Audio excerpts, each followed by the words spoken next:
अभी 2 दिन पहले जो पूरे देश ने जिस घटना को देखा कि हमारे घोसी लोकसभा के क्षेत्र से एक बस जो है हमारे मंत्री जी के विधानसभा महारे गई हुई थी, तो वहाँ 11,000 वोल्ट हाई टेंशन तार से आगजनी की घटना घटित हुई थी।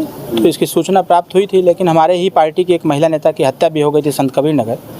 उसको देखने के बाद आज हम आए हुए हैं। जो यहाँ पर लोग पेशेंट हैं उनसे मिला हूँ, यथास्थिति देखा हूँ और अभी मुझे उनके गांव भी जाना है। ये घटना बहुत दुखद है। हालांकि प्रभारी मंत्री जी ने ये भी बताने का प्रयास किया था कि जो भी इसमें दोषी पाया जाएगा उसके खिलाफ कार्रवाई भी होगी, और मुख्यमंत्री जी ने जो मृत लोग हो गए हैं उनको 5-5 लाख रुपए की आर्थिक मदद के लिए, सहायता के लिए उन्होंने अनाउंसमेंट किया हुआ है। बाकी जिनका इलाज हो रहा है सरकारी खर्चे से इलाज लगातार चल रहा है। देखिए, अब विपक्ष तो मांग करबे करेगा, हम लोग प्रयास करेंगे कि अधिक से अधिक सहायता प्राप्त हो इनको। आपकी जो एक नेत्री थी नंदिनी राजभर, क्या निकल कर आया, कार्रवाई कहाँ तक पहुंची? देखिए, 24 घंटे के अंदर कार्रवाई जिस प्रकार से, हालांकि नंदिनी राजभर जी की हत्या एक दुखद भी है और हम लोग कल गए भी थे वहाँ पर, और कल जाने के पहले ही उसमें जो 5 दोषी पाए गए थे उसमें से 4 लोगों की गिरफ्तारी हो गई है। 5वां भी रात को गिरफ्तार हो गया है। लेकिन ये जो षड्यंत्र रचने वाले लोग थे, ऐसे लोगों की संख्या थोड़ी ज़्यादा है, क्योंकि ज़मीनी विवाद था और पहले ही 10 दिन पहले उसके ससुर जी की भी हत्या हुई थी। तो उनकी हत्या में जो संलिप्त थे ऐसे लोगों की गिरफ्तारी हो चुकी है। नंदिनी राजभर की हत्या में जो लिप्त थे ऐसे लोगों की गिरफ्तारी हो गई है।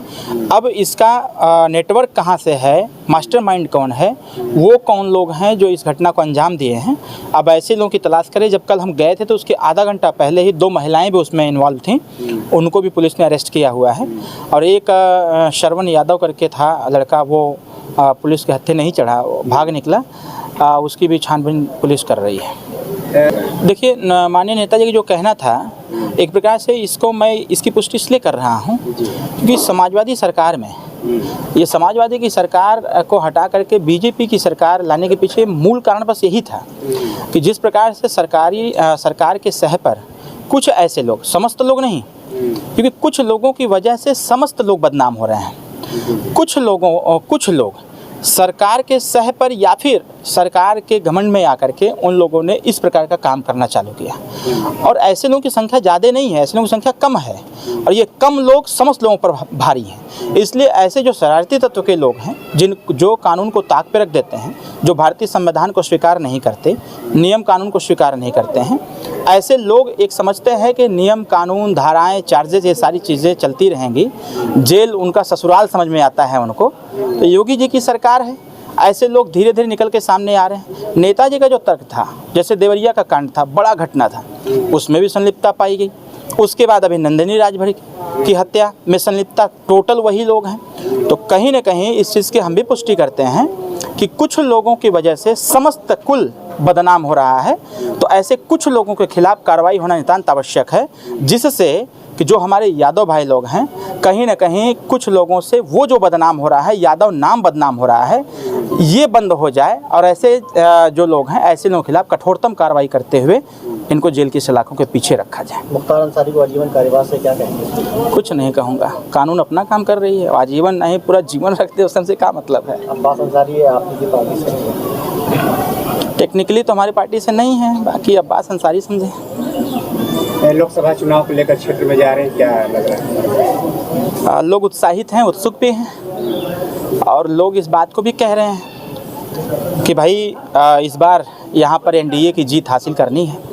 समस्त वर्ग, समस्त समाज के लोग तैयार हैं, और लोगों से मैं मिल रहा हूँ, सुबह से मैं घूम रहा हूँ, सबसे मिलजुल रहा हूँ। बहुत आशीष, बहुत प्रेम, बहुत व्यवहार सबसे प्राप्त हो रहा है, और सभी लोग माननीय मोदी जी को तीसरी बार प्रधानमंत्री बनाने का जो संकल्प लिए हैं और स्वर्णिम भारत का जो सपना देखे हैं, इसको पूरा करने में कहीं ना कहीं लोगों का आशीर्वाद हमारे साथ प्राप्त हो रहा है। कांग्रेस और समाजवादी दल के साथ मैदान में है, कैसे टक्कर देंगे उनको? अरे कोई टक्कर, वो क्यों पड़े हैं चक्कर में? कोई नहीं है टक्कर में।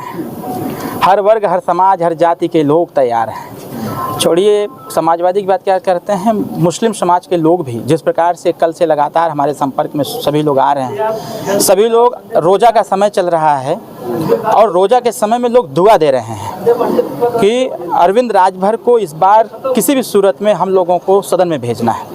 लोग इस बात को कह रहे हैं कि हमारे हिस्सेदारी की बात, हमारी भागीदारी की बात, हमारी सुरक्षा की बात कोई करता है तो वो ओम प्रकाश राजभर। और संजोग देखिए कितना अच्छा है, जैसे काम बनता है तो बनता चला जाता है। संजोग कितना अच्छा है, पंचायती राज विभाग, अल्पसंख्यक कल्याण विभाग, उसके बाद हज विभाग और अब वक्फ बोर्ड सब प्राप्त हो गया है।